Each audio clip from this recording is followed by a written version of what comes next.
Good afternoon, everyone, and welcome back. Council, are we ready with the next witness? If we are, can we proceed? Please. Mr. Chair, the witness is being brought into the hearing hall.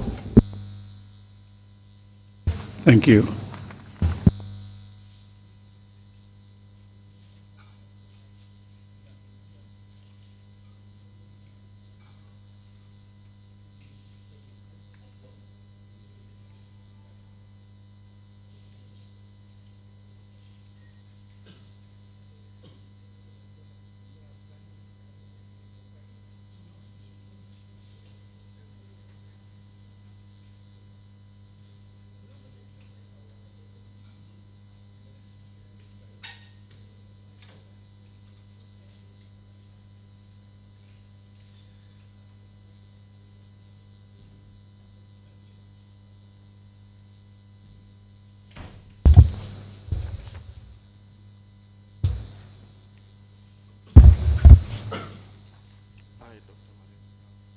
I, Dr. Mariatou Jallow, do swear that I will speak the truth, the whole truth, and nothing but the truth. So help me God.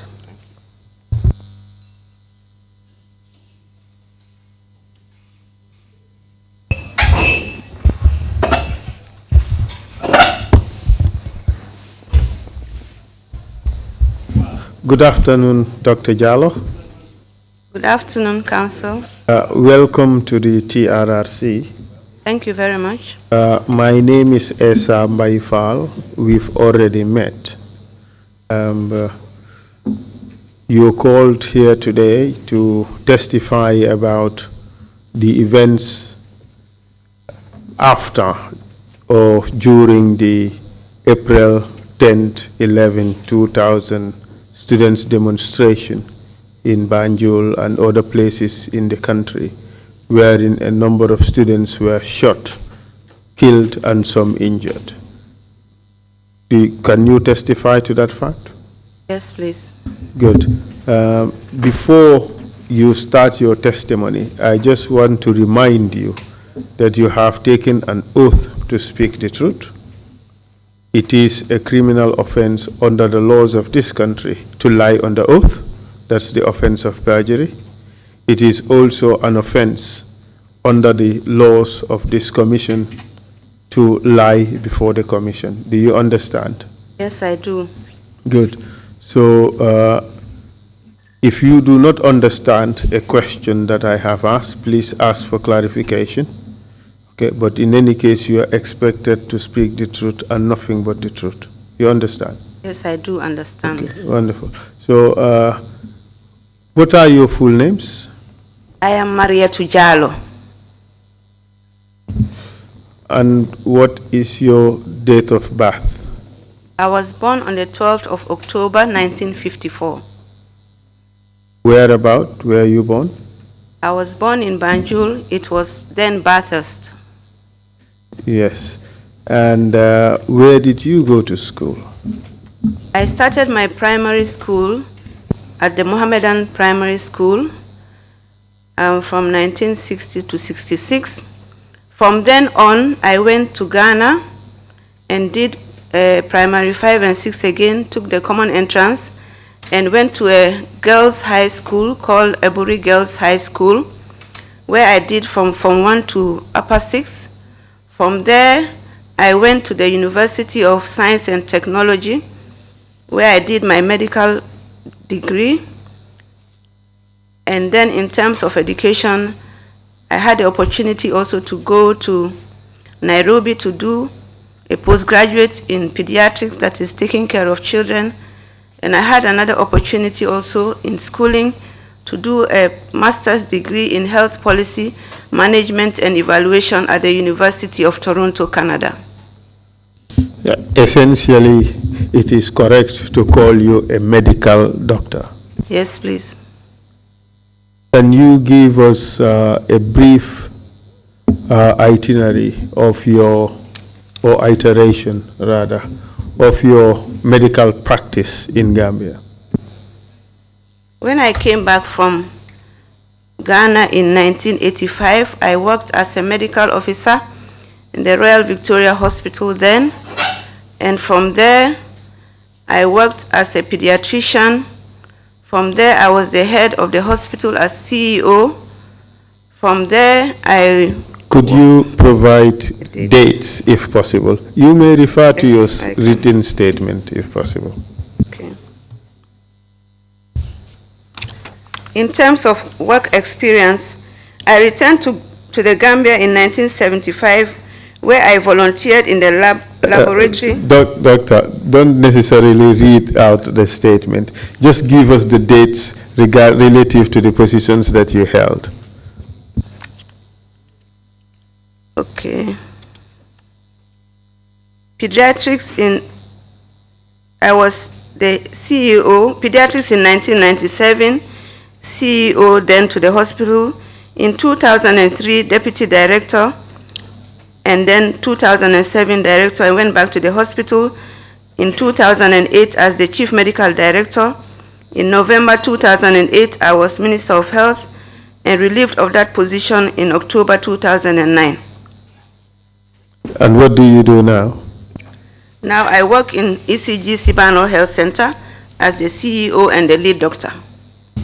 So essentially you have not only practiced medicine at the biggest hospital in the country, you participated in the management of that hospital and also in the management of the health sector of this country, correct? Yes, correct. And in April 2000, you worked at RVH, correct?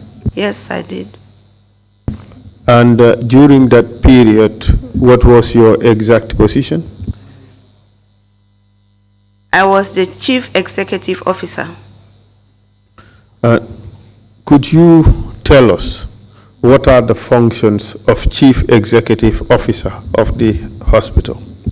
Mainly it was the day-to-day running of the hospital, making sure that patients got the treatment they got, taking care of the units that...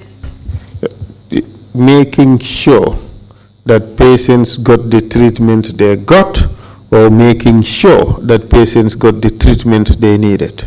Which was your responsibility? They needed. All right, okay, proceed please. And then recruiting appropriate doctors for the hospital and dealing with requests from the public, looking at letters that came in and other administrative duties.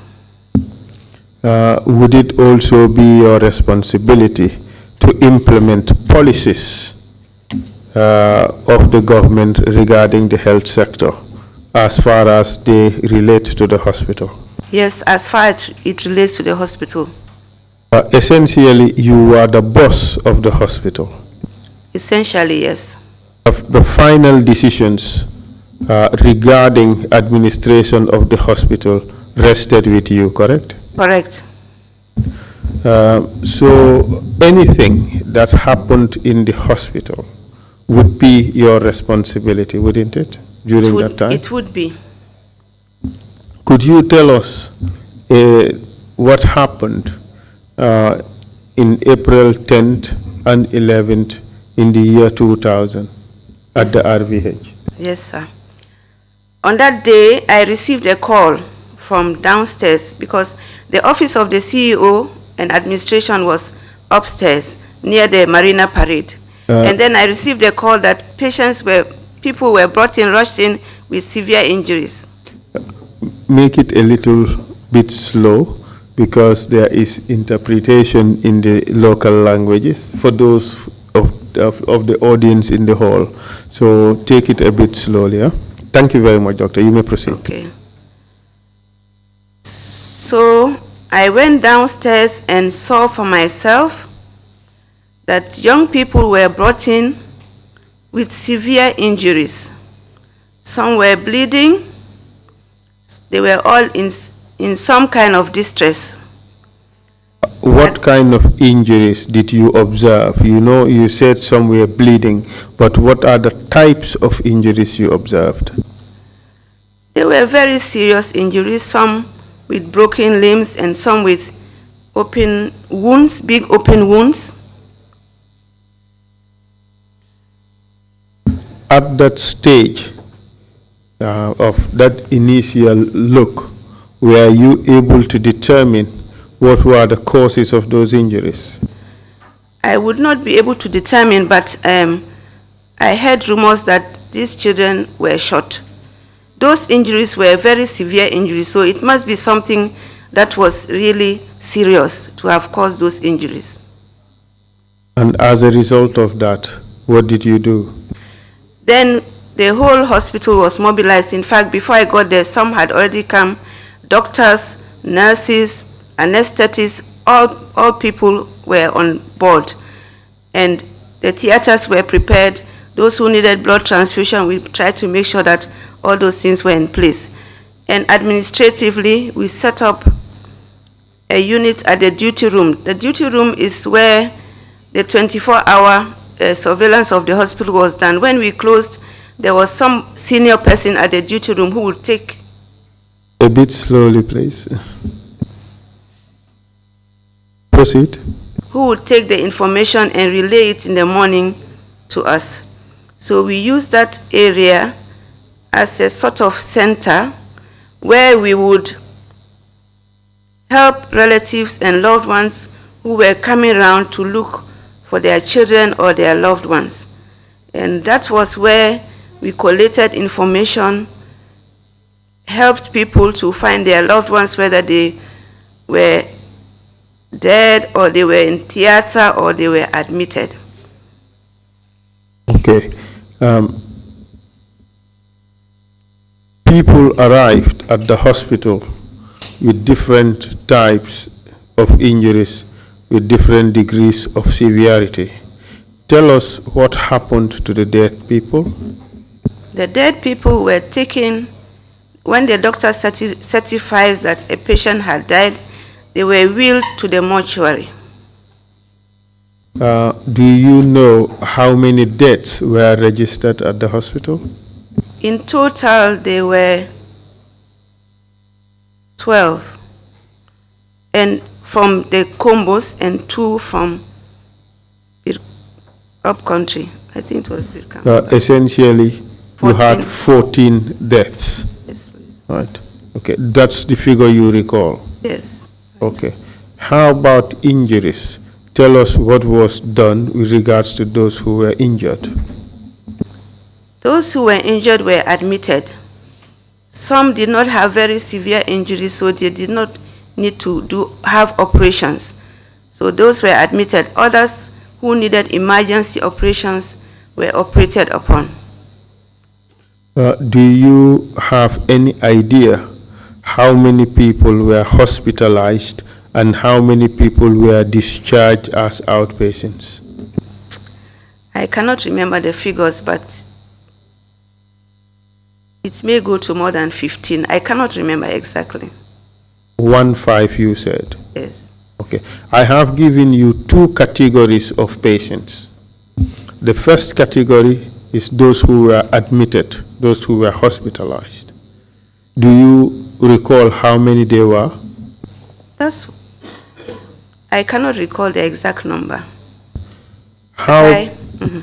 Proceed, please. But I do remember about 4 patients who had severe injuries and were followed up, who later went for further, some went for further treatment. That is correct. We would come back to that later. We just want to establish the number of people, the number of victims who were hospitalized as a result of the shooting on the students. As I said, I can't remember the exact figure, but it may be around 15 or something like that. Around 15. All right. We would take that figure as your approximation of the number. How about those who were treated, seen at the hospital, and discharged on the same day? Do you have numbers for us? No. Because we want to be able to establish the number of victims who suffered direct harm. I would think that the records of such would be in the hospital.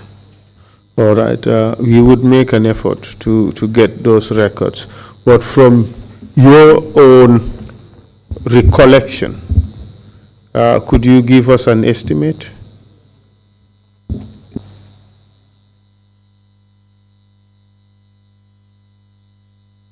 If you cannot, you cannot. You cannot. All right, fair enough. Fair enough. Okay. So those who were injured, you said you performed various types of interventions on them. Could you give us a brief description of those interventions? Actually, I was not the surgeon doing the operations, but I know that 3 people, one of them suffered some injuries on the foot, another one on the spine, and another one had a major abdominal surgery. Those I remember vividly. But the exact type of operations, I will not be able to say. All right, that is true. Thank you very much. You said earlier on that you set up a unit at the duty room to provide information to family members. How did that function?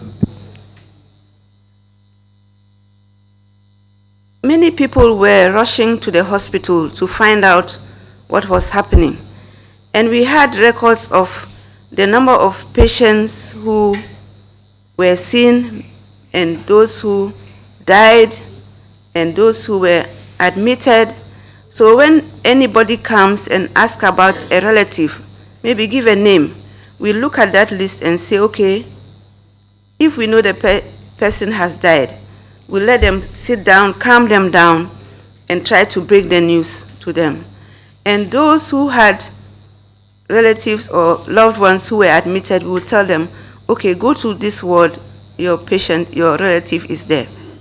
So that is how it functioned. And also, the other things we needed, like we would make sure that the theater was having the things they needed, people were on the ground, and everything generally was as orderly as it could be. What would you say to the suggestion by others that the scene was chaotic, completely different from orderly? What do you say to that? The scene was very chaotic. That is why we decided to have this duty room to be able to sort out things there and to be able to help family members make sense of what was happening.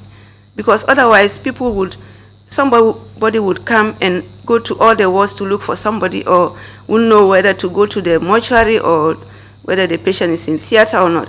It was very disorderly. And as a result of that disorderliness, were there any negative consequences on the well-being of the patients?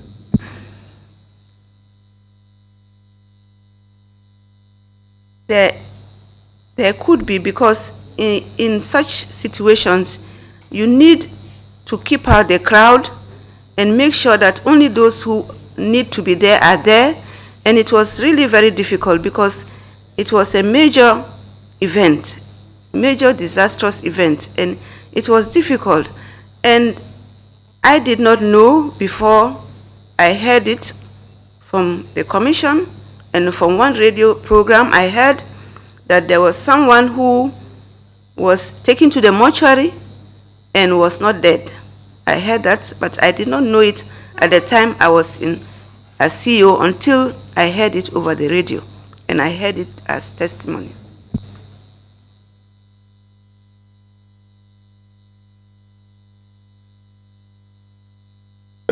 What is the normal practice at the hospital with regards to sending a patient or sending a body or a person to the mortuary? What's the usual procedure?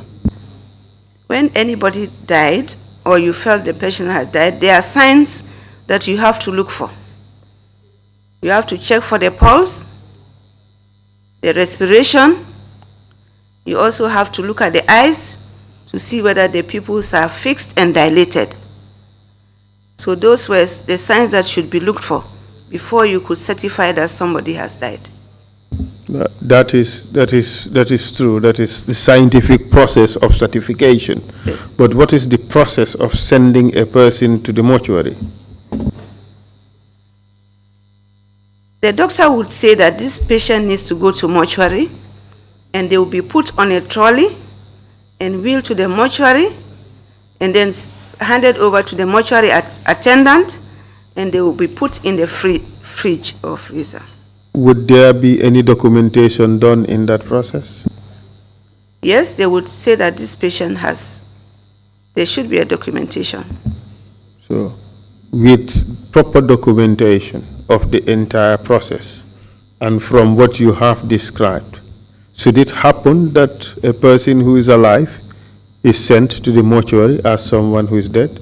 Something very wrong had happened in that situation, because time should have been taken to make sure that you look for all the signs of life in the person. That was a major failure of the hospital. It was. That was not the only failure during that time, was it? Tell us about the information that was collected from the patients who arrived at the hospital and what was done with regards to that. When they arrived from Egypt, their documents, at first I could not recall taking them, but from perhaps before Egypt, okay. Let's talk about the first instance when the patients arrived. And of course, medical records would be generated with regards to these patients. Wasn't that the case? It was. Okay. Were these patients given their medical records, or were the medical records retained at the hospital? The records were retained at the hospital. At this stage, what was the normal process in the hospital with regards to documentation? In the hospital, when a patient, for example, is admitted, you have a folder and your records are kept in. That's the doctors write in every day, and the observations and everything are put in a folder, and that folder is in the records office. When a patient is discharged, you are given a discharge card with a number. And whenever you came back, the records will be retrieved from the records office from your discharge card. And what is the situation if the person wanted access to his medical or her medical records? You would write a letter to the chief executive to ask for a medical report. And a medical report will be written by a doctor who is in that department that you are requesting the report from. And would the records be provided? The letter, the medical report that you need will be provided, but we did not give patients the records that we have in the hospital. They were kept in files in the records office. But if a patient needed, say, copies of those documents, would those copies be provided as a matter of course? Usually, we would not copy the records for them. We would say that these are hospital records, and that is how we operated. But on this particular instant, was government policy different from the norm that you have just described? Well, this was an unusual situation where we were given instructions not to allow patients to have those records. Who gave those instructions? The instructions would come from the State House, and I will assume that is from the former president. Was that normal? It was not normal. So you suggesting, therefore, that you were ordered by State House not to give these patients their medical records, correct? Yes, correct. And you accept that that was not normal? It was not normal.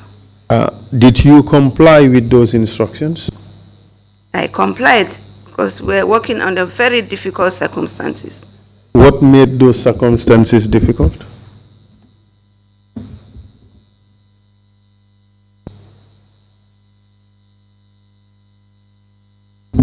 I mean, because we are not under a democracy, I should say, and we had to take instructions. But let me quickly add that I never took any instructions, if ever, concerning the well-being of the patient. But administratively, I took those instructions. Which instructions did you take administratively? That was not to allow their records to be given to them. And you knew at the time that this was wrong? As I said previously, the records were kept in the records office. It's when they needed a medical report that would be different from copying the records that we have as a hospital. They would have medical record, but in this instance, we did not give them medical reports if they requested. You accept that was wrong? I accept it was wrong. And you said you complied with those wrong or unlawful instructions, correct? Yes, I will say correct. So my question earlier was, why did you comply with those unlawful instructions? As I said, I don't want to say it's out of fear, but it was very, it was... Dr. Jallow, call a spade a spade. Maybe it was out of fear. Maybe it was out of fear? It was out of fear. That is your categoric statement. It was out of fear. Correct? Yes. What were you afraid of?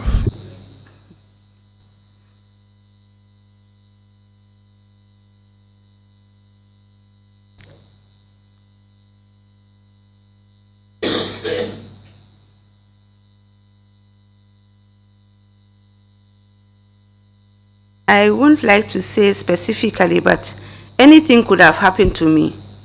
Anything could have happened to me if I disobeyed those instructions. What made you believe that? We want to know your state of mind as at the time you received those instructions and did what you did. So, because if we do not know that state of mind, we would not know exactly why you did what you did. What was there that made you feel fear or feel afraid at the time?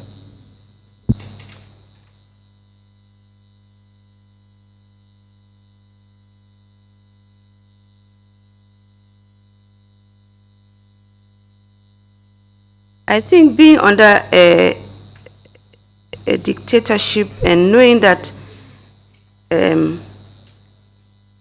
I could be imprisoned or something bad could happen to me if I was found to be on the wrong side of the ex-president, it made me fear. Essentially, you are telling us you were afraid of Yaya Jammeh. Yes, I was. You were afraid Yaya Jammeh would do something to you if you did not comply with those instructions. Yes. So you carried on and implemented an unlawful instruction, correct? I did. Good. Having received these instructions to deny these victims access to their medical records, what did you do to implement those instructions? I still want to clarify that if a medical, what I did was to tell the nurses that their records were not to be given out, and also the records office that their records were not to be given out. Did you ensure that the nurses and the clerks in the records office complied with your instructions?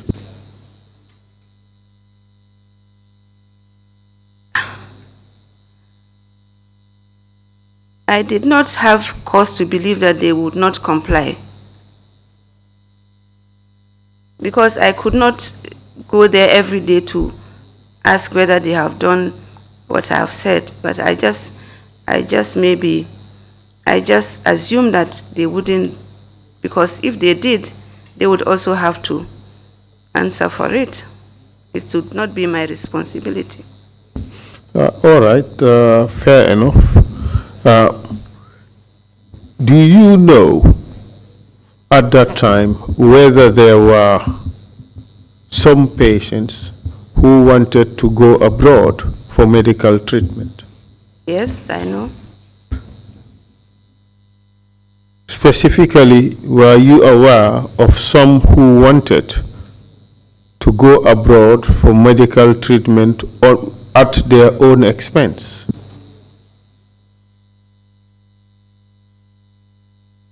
It may be difficult for me to remember, but I know that some people wanted to go for medical treatment abroad. And you know that it is basically difficult, if not even impossible, to be able to go abroad for medical treatment without a medical report or the medical records.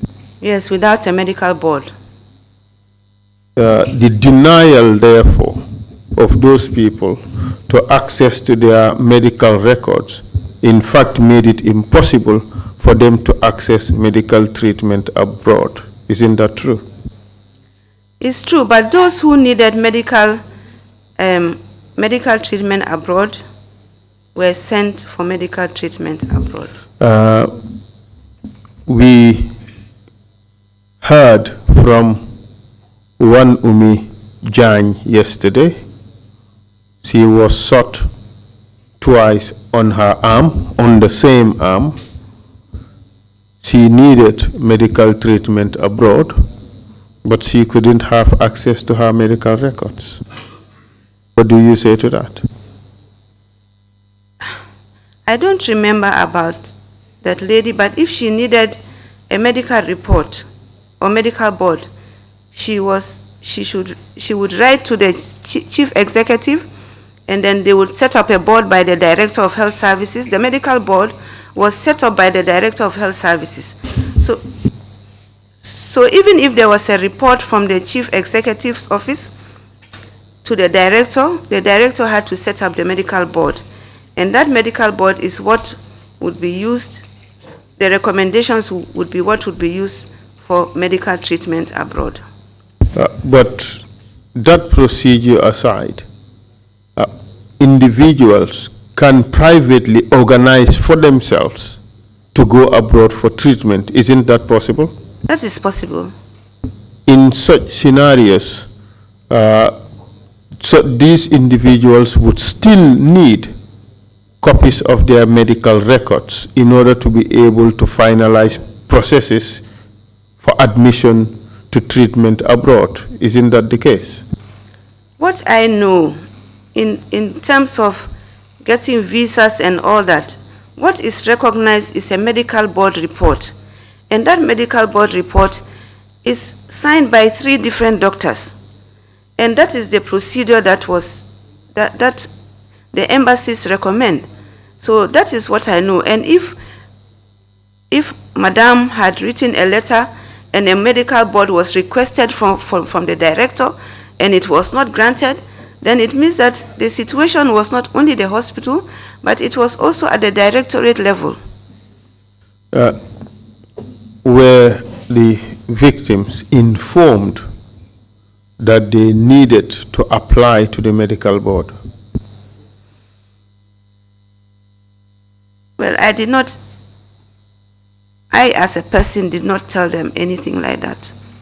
Did you inform your nurses and members of the records office to inform the patients, the victims, that they needed to apply to the medical board? I did not. Would you consider that that is an important omission?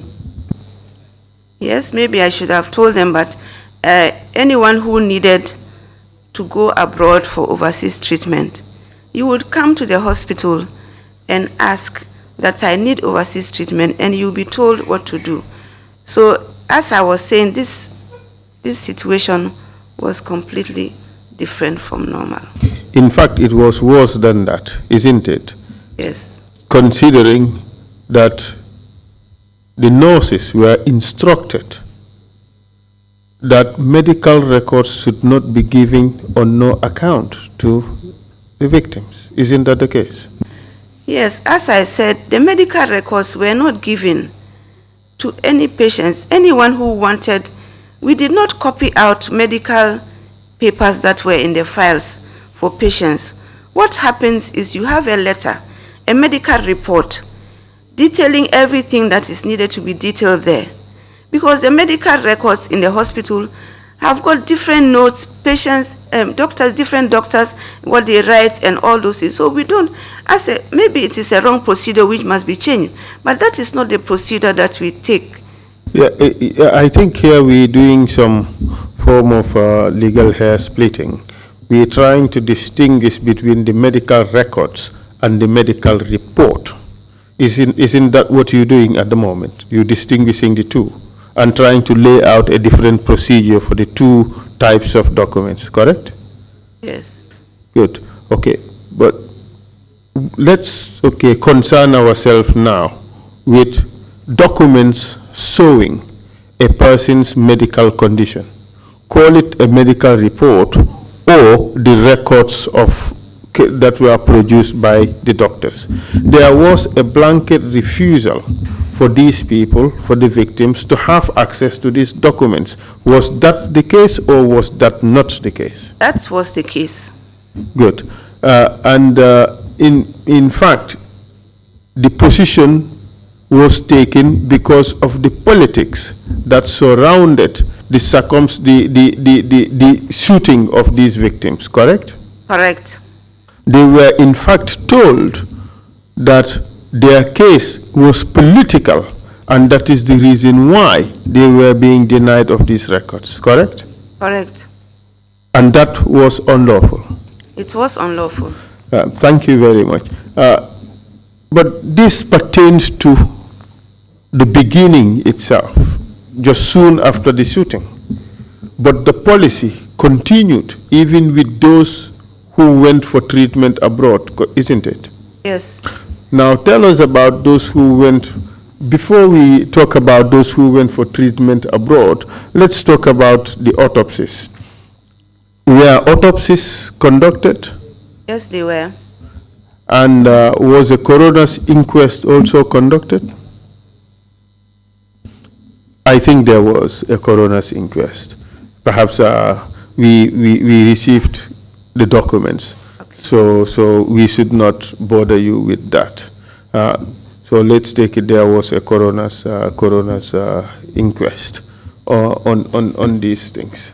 But soon after the shootings, President Jammeh visited the hospital, didn't he? Yes, he did. Were you present? I think, yes, I was present. Did you accompany him in his rounds in the wards to see the victims themselves? Yes, I did. Could you tell us what you observed during that period? It's a long time ago, but he came round to ask them how they were doing and all that. That was what I remember.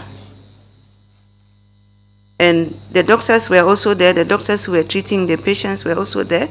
And they gave an update of what was happening to the patients.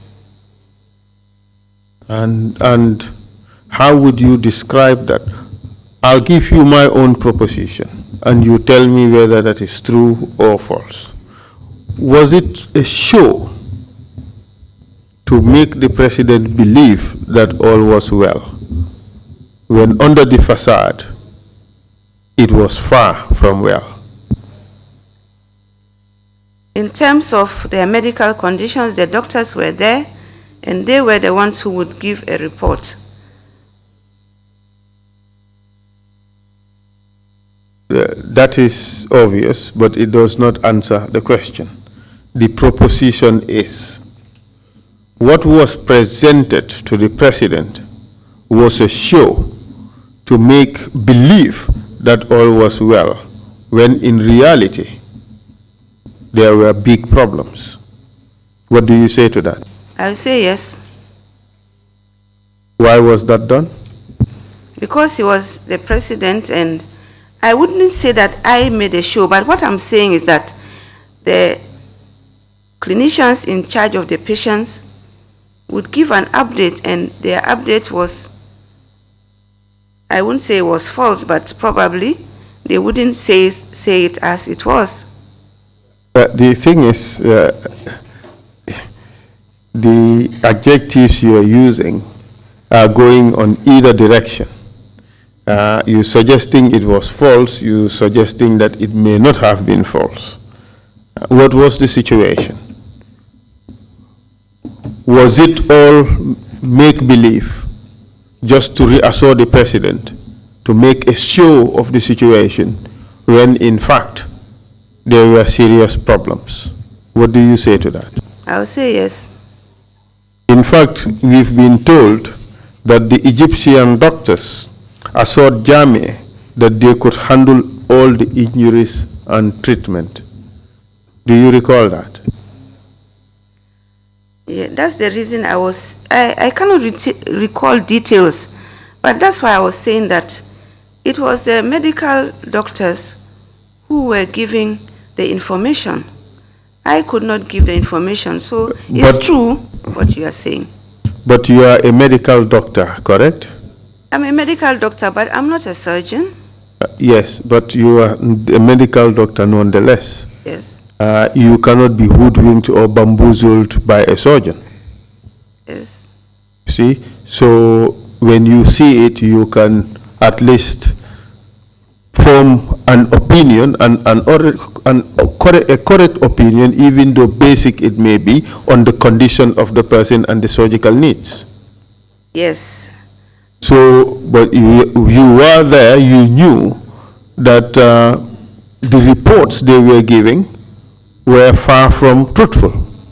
But I would say that at the time, maybe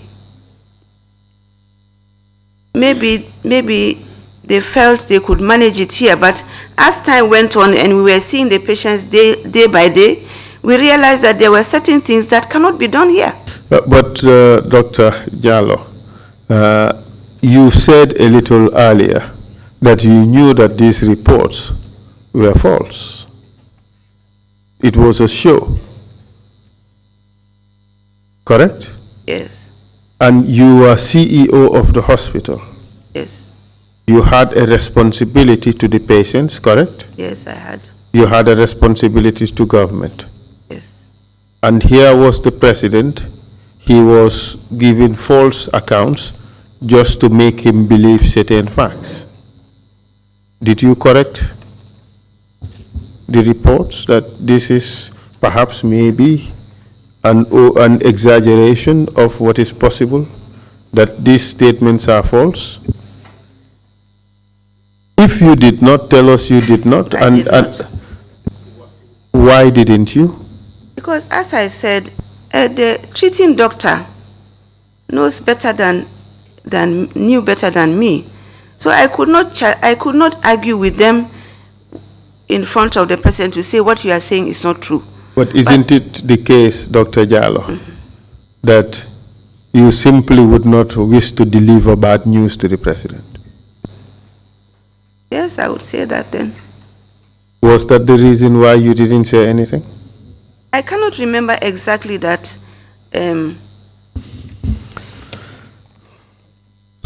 Okay, I would leave it at that. So you accompanied Jammeh during his rounds.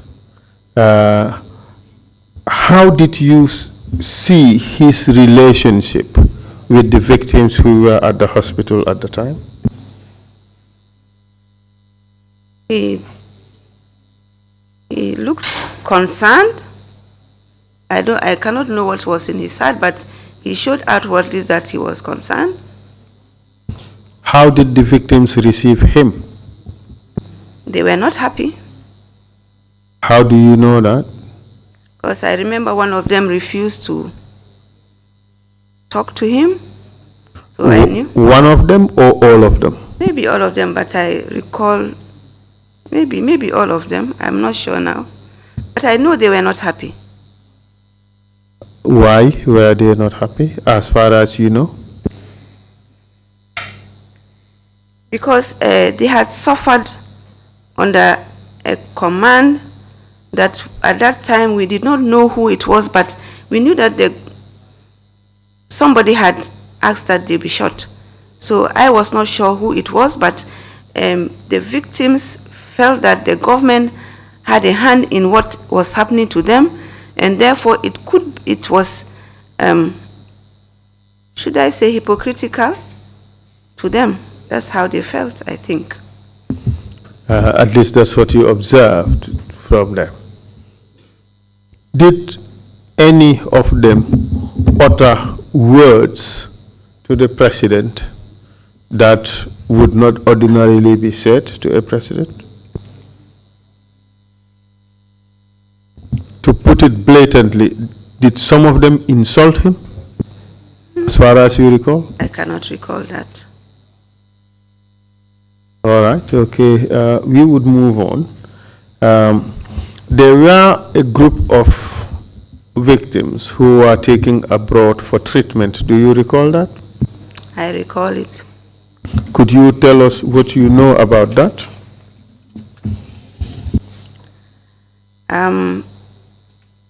There were, I think, 3 people who needed further medical treatment, and a medical board was done on them, and recommendations were done that they needed further treatment abroad. So places were sought for them, but in the end, a directive came, I know must be from the president's office, ex-president, sorry, and they were booked to go to Egypt for further treatment. There were 3 of them. You said directives came from the office of the ex-president. In simple terms, you're suggesting Yahya Jammeh decided that these 3 be sent to Egypt for further treatment. Yes. Do you know, okay, now let me rephrase, which institution in government finalized or concluded the arrangements with Egypt for this treatment to happen? We had Egyptian doctors in the hospital, and so we had addresses. That time we had bilateral relationship with Egypt, and the funding would come from State House or from the overseas treatment vote, but the reports and the booking of the place would be from the hospital, I think. Okay, in this case, do you recall who concluded the booking and the arrangements? Was it the hospital or? No, because we did not have the funds for that. So State House was to provide the funding, wasn't it? Yes. Okay. But who finalized the arrangements to get the hospital and the place in the hospital? We had an Egyptian doctor, so I'm trying to remember whether we got the addresses from him, but the medical records and all would be passed through the hospital administration to the hospital in Egypt. Essentially, the RVTH did the referral. Yes. Okay. And how about the funding? The funding, as I said, we had bilateral relations with Egypt, so I don't know whether it was government that funded it or the Egyptian government, but it was not the hospital. The hospital did not have a vote for overseas treatment. All right. So, as far as you recall, the payment for this trip was done by which institution? Which part of government? Maybe state house, maybe. Do you know whether any consultations was done with family members of the victims? These were children at the time, whether parental consents were obtained? Not as far as I know. Well, the referral was done by the hospital.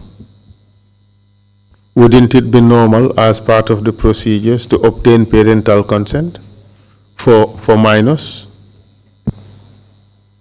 It would be. But you cannot recall whether those parental consents were obtained? I cannot recall. Okay. But for the treatment of these 3 people, a medical board recommended the treatment abroad. Mm-hmm. Okay.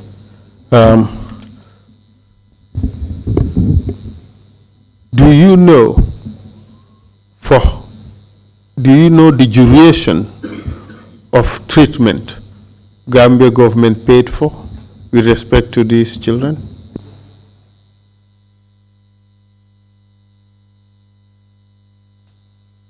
I cannot remember, but I think they were there for more than 2 weeks, I think. They were there for 3 months? 3 months. Apparently the government paid for only 1 month of treatment. Are you aware of that? No. Whose responsibility was it? I'm sorry, did I? No, it's okay, a good. fly. Okay, all right, good. I didn't mean to scare you, sir. Husky voice. Whose responsibility was it to coordinate with the Egyptian institution responsible for treatment and to follow up, to check on these people to see that everything was going on well?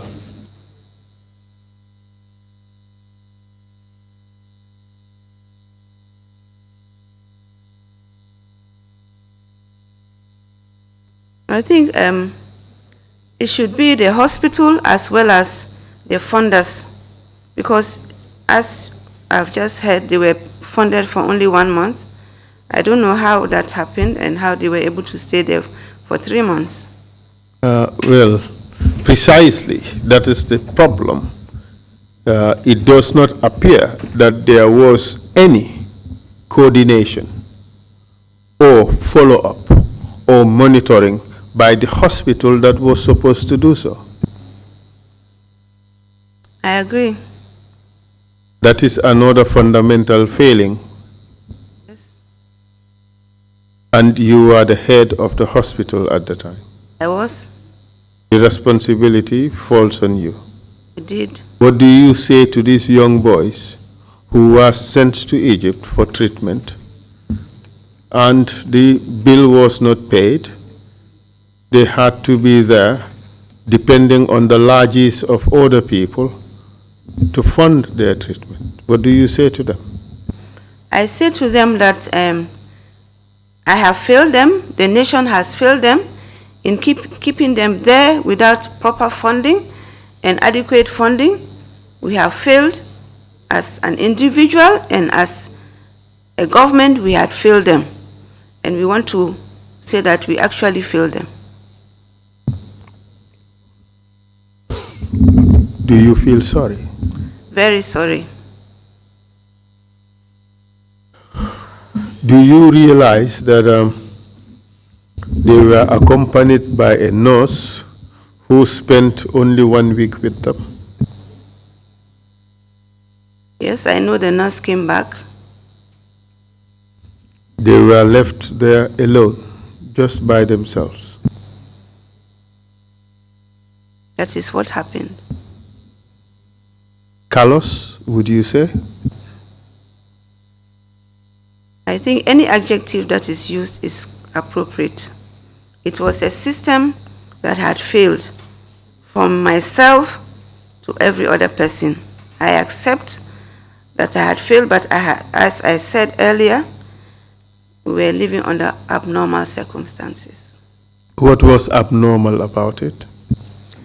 I mean,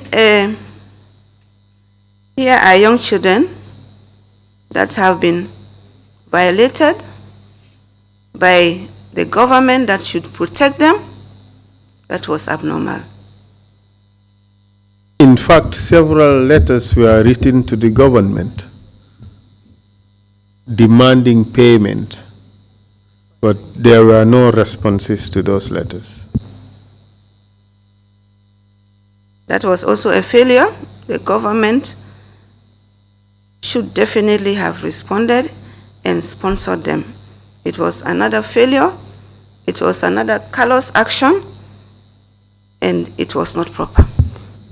And the government was very quick to send them air tickets when those were requested for the repatriation of the inadequately treated boys to return to this country. What do you say to that? As I said, that was unkind, insensitive, and regrettable.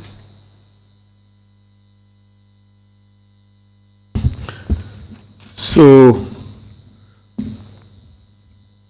these boys, Seni Senghor, Yusuf Ambai, and Asan Suare, they could not complete their treatment in Egypt, and they had to come back home on their own to Gambia. You have the opportunity to speak to them now. Speak to them directly. Say to them what you think. Young men, you are young men today. The system had failed you, and I was part of that system, and I cannot exonerate myself. But as I said, things were not normal.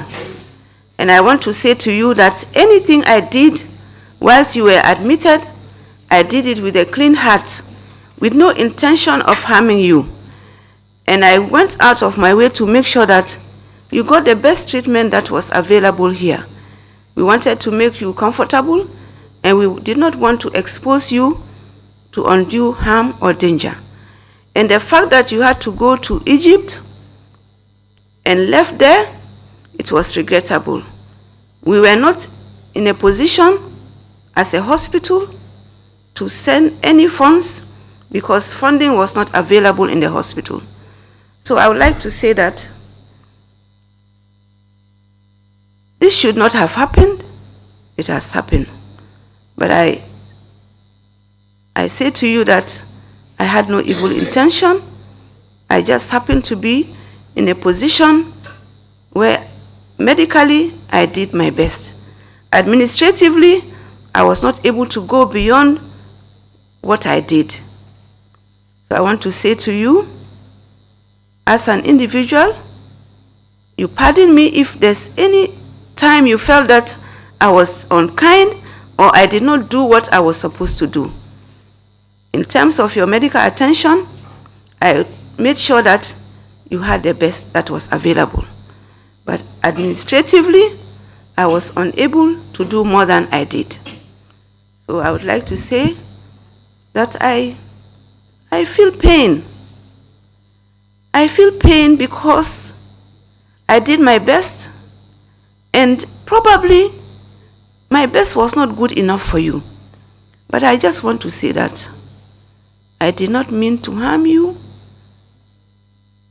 and I would want you, if you have any grudge against me for anything, just forgive me. Thank you. Thank you. And when these young people managed to find their way in Gambia, you met them at the airport, didn't you? I did. How did you know of their impending arrival? I had said, maybe, that time there was no direct one single way of receiving information. But mostly information would come maybe from State House to say that they were coming, since they are the ones who got the tickets. So I was informed that Who in State House would normally call you to give you instructions? Sometimes it would be maybe the Secretary General or Chief of Protocol, or, yeah, those two mainly. On this particular occasion, can you recall who called you? I cannot recall exactly. But do you recall what you were told?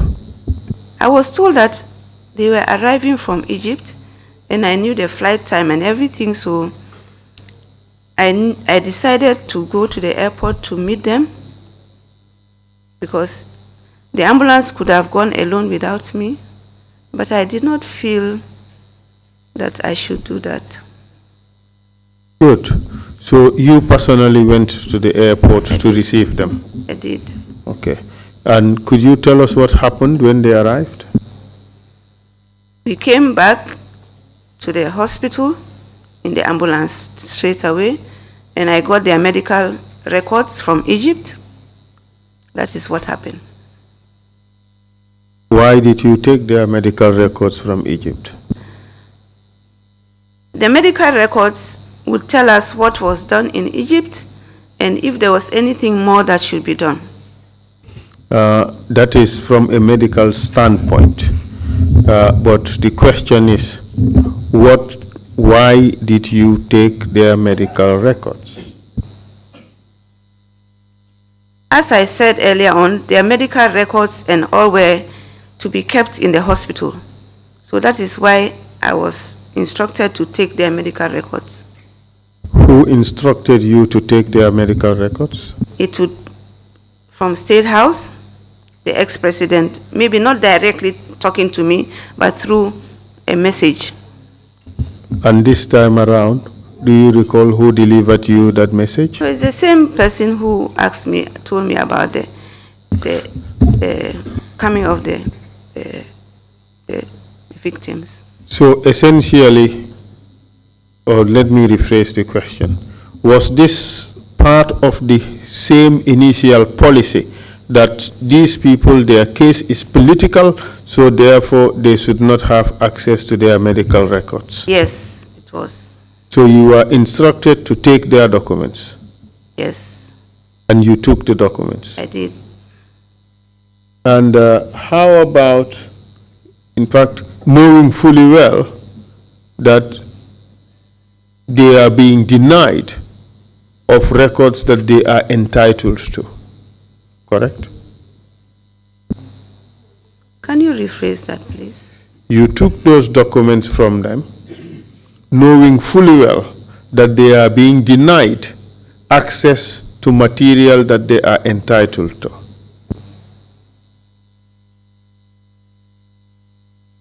At that time, I would not be thinking that way. How were you thinking at that time? I was thinking that they had gone for treatment and they are back, so we had to know what the treatment was about and what else could be done, or what was the recommendation from Egypt. But that aside, you also knew that a government was giving you an unlawful order to confiscate documents. Is that not true? Yes, it's true. And therefore, these people were being denied material that they were entitled to. Yes, correct? They were denied. Why did you do so?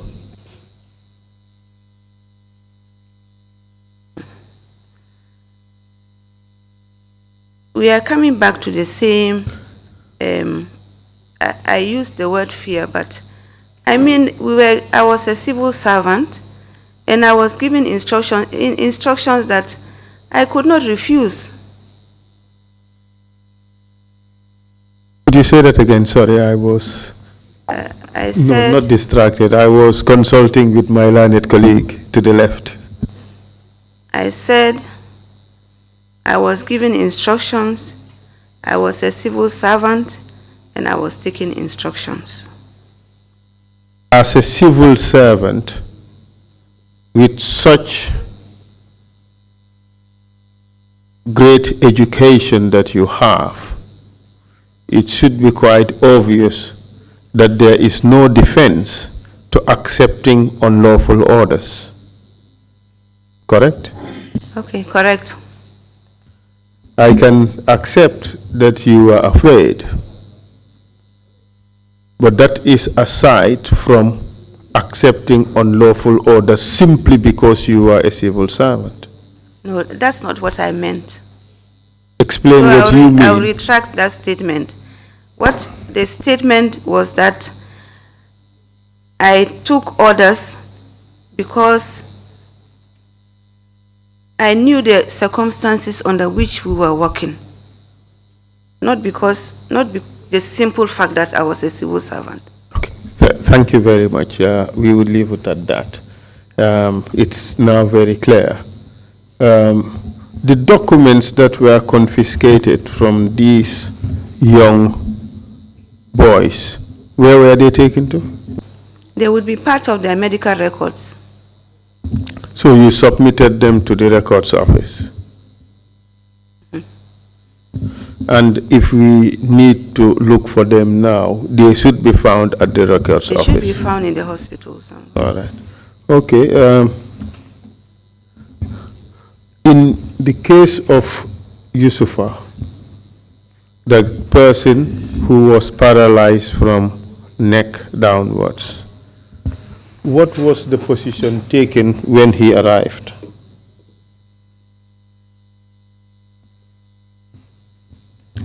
When he arrived,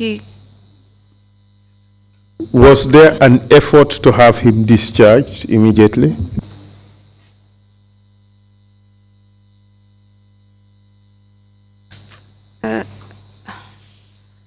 I don't know.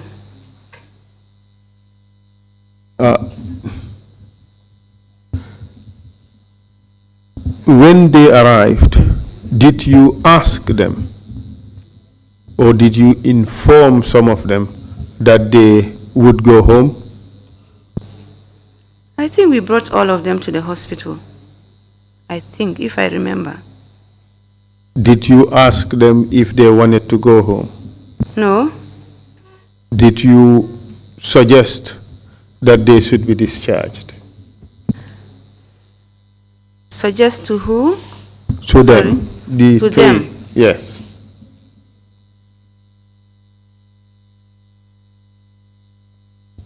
I think they were all brought to the hospital, if I remember. Well, two of them were taken to the hospital. Okay, I leave that point. There is this suggestion that they were to be discharged soon, immediately they arrived, but that did not happen. So I'll leave the point. Mr. Mbai was to again go for a second treatment in Scotland. Do you remember that? I don't know whether, I don't remember. Whether I was around, I don't know. Hold a second.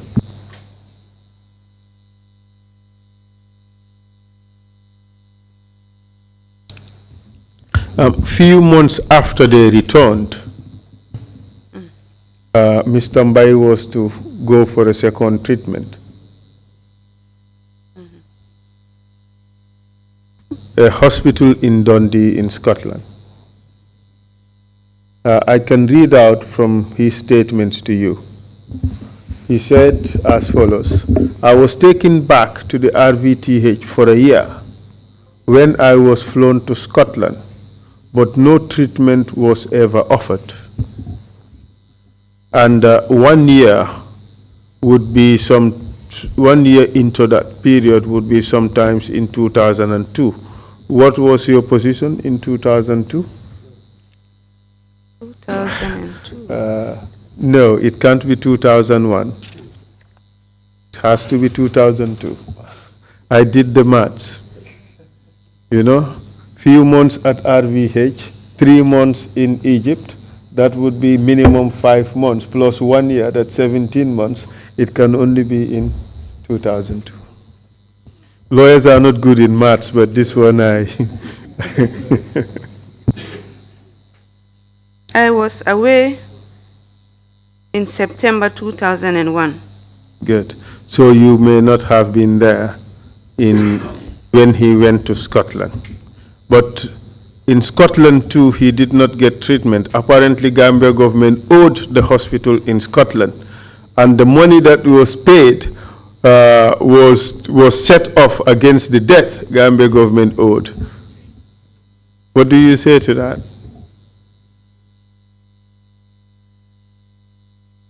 No comment? No comments. So Mr. Mbai had to come back home disappointed, no treatment. What do you say to that? That was very...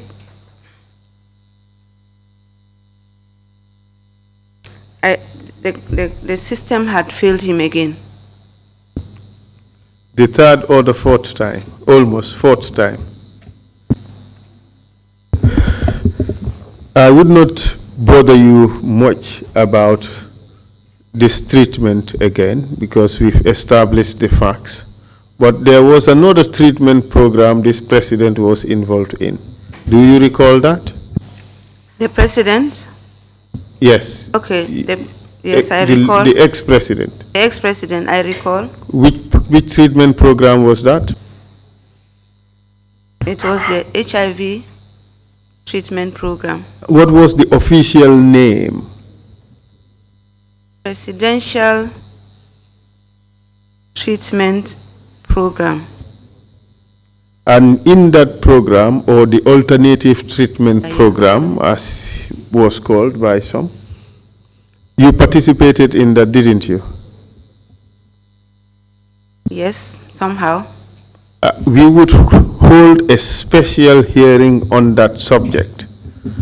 But since you are here with us, I just want to ask you few preliminary questions.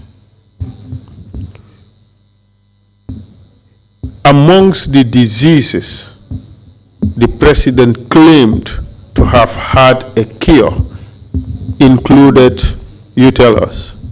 HIV and AIDS. HIV, AIDS, yes. Asthma, hypertension, and later on, tuberculosis was added. Okay. The question I would ask relates to HIV/AIDS.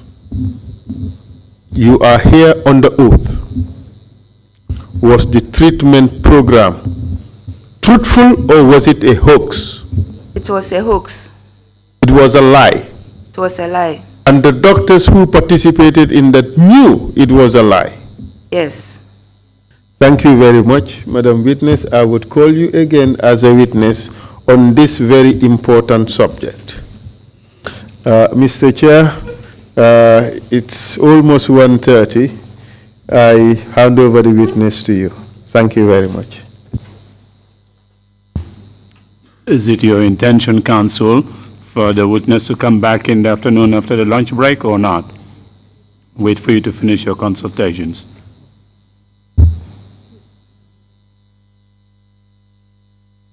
Yes, Mr. Chair, sorry, I was consulting with my colleagues. I suspected that. Is it your intention to bring the witness back after the lunch break or not? No. You finished with the we would bring the witness back when we do our investigation on the presidential treatment program. Yeah, I understood that. Yes. Yeah. Thank you. But for today, after your questionings and her statement, she should be discharged until we call her again. Thank you for that clarification. And your remark that lawyers are not good at math. They are, however, very good at calculating how much they're charging their clients, and they keep... Very much so, except that in this case, that wasn't the case, but anyway. And they're the ones who get the plum jobs, not the mathematicians. I have the story of the CEO who was hiring somebody in his office, and didn't have time to conduct anything more than 3 interviews on a particular day. And he said, bring in these 3 individuals, and I'll ask them all just one question. And the three individuals were mathematician, economist, and a lawyer. And the question that he said he was going to ask, because he was very busy that day, was, what is 2 plus 2? They brought in the mathematician, and he just said, look, I don't have time for that. What's 2 plus 2? Mathematician's answer was 4 plus 0 minus 0. Thank you very much, he left. Economist, 4, depending on the circumstances. And the lawyer came in, say, what's 2 plus 2? Say, what do you want to hear? He was the one who really was given the plum job. Wonderful. Anyway, short story on that. Thank you very much, Council, for the questions, and thank you very much, Dr. Jallow. One quick question for you, Dr. Jallow. When these individuals came back from Egypt, what exactly did you tell them to retrieve the medical records from them? And what was their understanding of what was to happen to those records? There wouldn't have been a long conversation. I'll just say, where are your medical reports so that we can know what happened in Egypt? Was there any resistance on their part, or hesitation, or suspicion, perhaps? There was no hesitation, I don't think. They trusted you. I don't know whether they trusted me, but I should suppose they should have trusted me. So they trusted you with their medical records, but the system betrayed them later. Yes.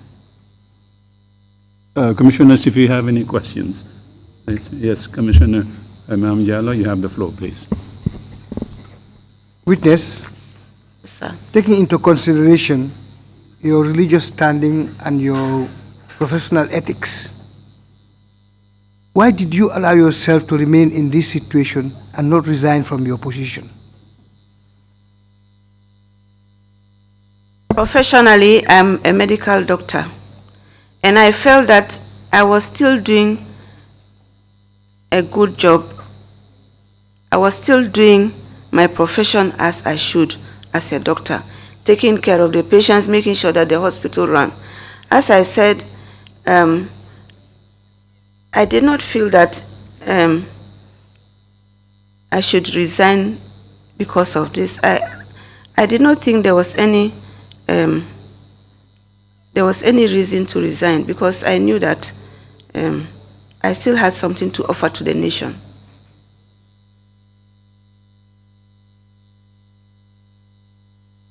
Thank you very much. If there are no further, Commissioner Kinte, you have the floor, please. Sir. Those who went to Egypt said what they have been told was that they have been overkept in inadequate attendance in Banjul, which aggravated their conditions, and probably that made their treatment more complicated and insufficient. What are your comments about that?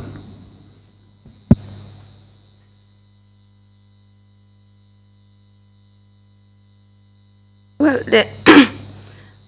it would have been good to evacuate them immediately. We had a situation, but as it was, to go to another country, they needed to have a place to go to, they needed to have the documentation and all that. I think the doctors, if they said that from Egypt, I will not challenge them.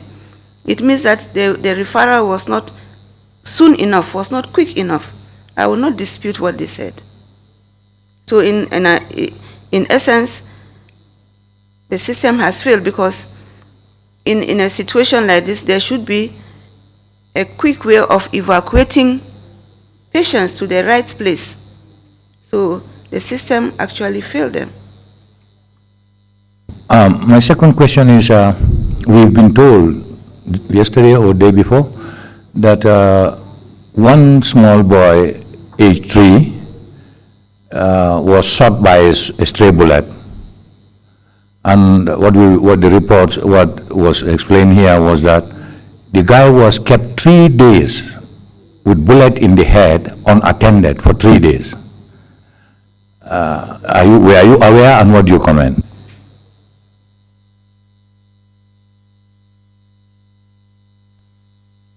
I cannot remember, but if we see the records, then we will know why the patient was kept for 3 days. Because sometimes the condition of the patient is such that, I don't want to start going into details, but when we see the records, we'll know why. There must have been a reason, probably. Whether the risk was high or what, I don't know. But I cannot remember specifically a situation like that. Yeah, and indeed, it was the father who had to go to the doctors to say, can you please allow me? In fact, the father was advised to advocate for the release of the child or for the transfer of the child to Senegal. The father made all efforts at his own expense to get the child to Senegal. Amazingly, the bullet was removed in Senegal, and the child lived for 2 months in Senegal. Had the guy not stayed, and there also the comment was, the boy was overkept at RVTH. Had the bullet been removed within 24 hours or 30 hours, one would have been optimistic that the boy would have made it and would have been useful to Gambia today. What are your comments? They are right. As I said, we have a long way to go, because in such situations, we should be able to evacuate patients very quickly to centers where we know can do better than we can do. So really, it's a failure on the part of the system, and it was not brought to my attention, or I did not really realize, but X-rays could have been done to see whether there was a bullet, and it also depended, I don't know whether at that time there was a neurosurgeon who could remove that, because sometimes if you attempt something you cannot do, you actually harm the patient. So there may have been many reasons, but I'm not giving any excuse for that. It was a failure of the system, and on behalf of the system, I must apologize. Thank you very much, indeed. Dr. Jallow, if you have any final remarks to make, please proceed to do so now. Yes, thank you very much for giving me this opportunity to say what I have said so far. And my main statement would be to the victims, I mean the children who suffered and went to Egypt and came back, and as you are saying, the parents of this young boy also, that at the time we did what we thought best we could do. The system had failed in many aspects, and as part of the system, I will not exonerate myself, and I would just like to assure the victims, the students who are now grown-ups, that whatever I did it out of a pure heart, and I did not mean to harm them. And the other thing I would like to say is that it is important that we have a democratic system where things will not be done haphazardly, where everybody will feel free and feel able to do what you are supposed to do without being intimidated. So I think that the systems should be changed, and democracy at all costs must be maintained, because we cannot go back to the other system where we're all living under intimidation and we could not practice our professions in the way that we should do. And if there's anything that I did to any of the children, now grown-ups, and they felt I was unkind, I would like to assure them that I was not unkind. I did my best and I couldn't have done better. Thank you very much. Thank you very much indeed for those remarks. And we will come to the end of our proceedings for today and for the week as well. We will resume our hearings on Monday, sharp 10 o'clock. Meeting is adjourned. Thank you all very much.